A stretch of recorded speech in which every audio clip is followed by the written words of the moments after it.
Саламатсыздар ма, құрметті әріптестер?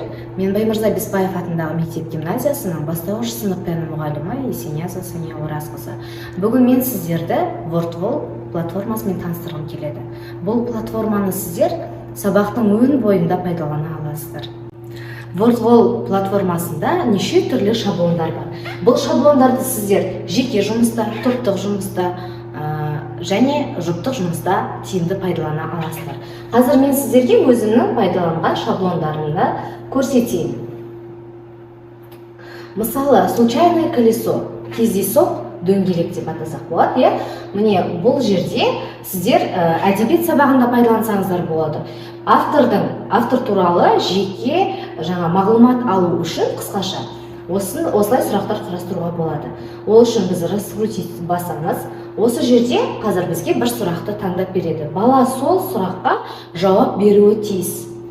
Бала осы сұраққа жауап беріп болғаннан соң, біз бұл сұрақты дөңгелектен алып тастасақ болады. Яғни алып тастаймыз. Ол үшін біз устранить батырмасын басамыз. Жаңағы сұрағымыз бізден бұл дөңгелектен алынып тасталынады. Келесі шаблонымыз бізде групповая сортировка. Топтық сұрыптау. Бұны мен қазақ тілі сабағында қолдандым. Яғни негізгі зат есім және туынды зат есімді қорытындылау кезінде пайдалансаңыздар болады. Балалар негізгі жаңағы зат есімді тауып шығады. Және туынды зат есімді табады. Қазір мен сіздерге қанша балл жиналатынын көрсетіп кетейін. Осылай сәйкестендіріп болғаннан соң отправить ответы. Дұрыс, барлығы дұрыс болса, осындай белгілер шығады. Және бала өзінің 10 балл жинағанын білетін болады. Келесі шаблонымыз найди пару, жұбын тап.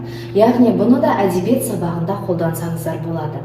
Балалар портретке қарап, аты жөнін табуы тиіс. Мысалы үшін бізде Абай Құнанбаев берілген, бала өзі сол кісінің атын табады деген сөз. Яғни автордың аты жөнін табады. Мұхтар Әуезов.